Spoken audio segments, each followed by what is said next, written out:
Welcome to The Explainer. Today, we're diving into one of the most talked about, and let's be honest, most controversial books out there, Robert Greene's The 48 Laws of Power.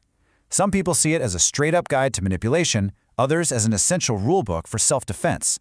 Either way, we're going to explore some of its most powerful and, pretty ruthless strategies for understanding how influence really works. And this quote right here from Machiavelli pretty much sets the tone, doesn't it? The whole philosophy of the book isn't really about being nice or playing fair, it's about getting to the heart of how people operate. Greene's point is that power is basically a force of nature, kind of like gravity. You can pretend it's not there, but it's affecting every single thing you do. Which, leads to the big question the book asks. See, the argument is that this game is always on, whether you're in a medieval court or just in your weekly team meeting. So the real choice you have isn't if you're going to play, it's whether you're going to be a player or just a pawn on someone else's board. Alright, so let's get into the first big idea. In the world of power, what things look like is way more important than what they actually are. Your reputation isn't just a part of the game, it's pretty much the whole playing field. So check out this story about a guy named Zhu Huxia in ancient China. He was the ruler's absolute favorite. One day his mom gets sick and he totally panics. He grabs the royal coach to go see her, which was a huge no-no, an offense that could get his feet chopped off. But the ruler hears about it and says, "Wow, what a great son. He loves his mother so much he forgot all about the punishment." Okay, but here's the kicker. Years go by, Xia gets older, and the ruler just isn't that into him anymore. And all of a sudden, the ruler remembers the coach incident and says, "Can you believe that guy? He once stole my coach without asking. The nerve!" And just like that, Xia gets punished. The action didn't change one bit, but because his reputation tanked, the meaning of that action did a complete 180. And that really hammers home law number 5. Your reputation is everything, so you have to guard it with your life. It's like a lens that colors every single thing you do. If you have a great reputation, your wins look even bigger, and people forgive your mistakes. But a bad one?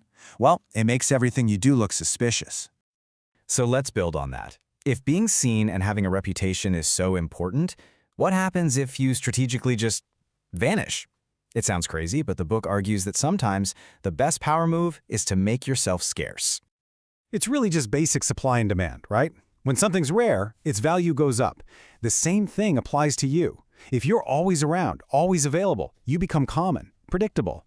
But pulling back, being absent, that makes people respect you more, talk about you. They start to build you up in their minds.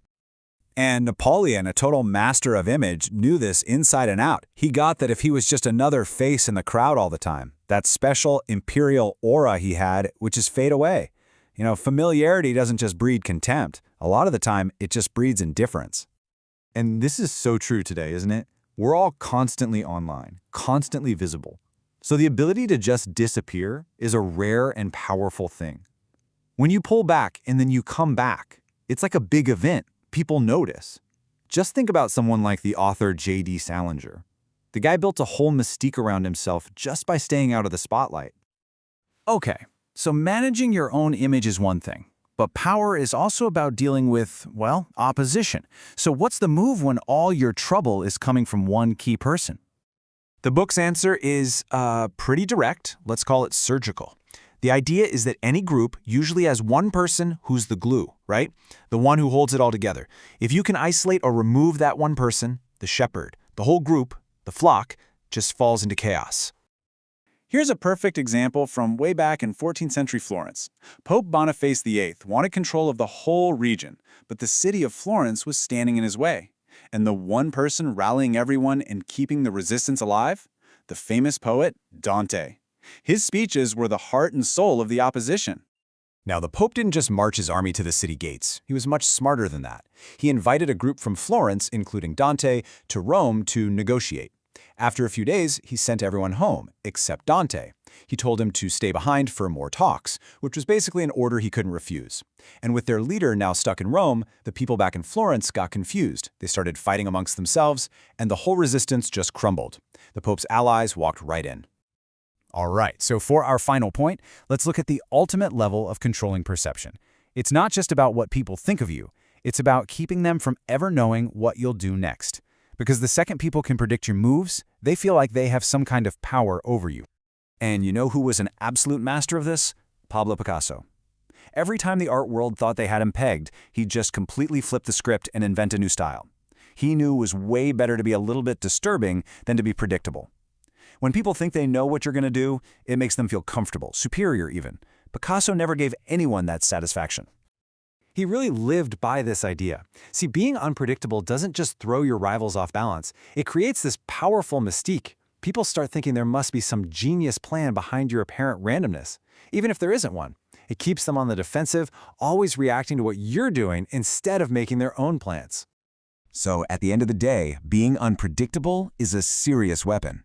It messes with your opponent's confidence, makes it impossible for them to plan against you, and it means you always have the initiative. You're basically controlling the game by playing by a set of rules nobody else can figure out. So when you boil it all down, these laws describe a world that's like a giant chess match. Every move is strategic, and human nature is something you have to navigate, not just wish away.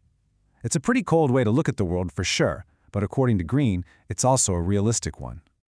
And that really leaves us with the big final question, the one the book kind of forces you to confront. Are these laws just a cynical handbook for how to manipulate people, or are they vital tools you need to protect yourself and get what you want in a competitive world? The book won't give you a simple answer. That part, well, that's up to you.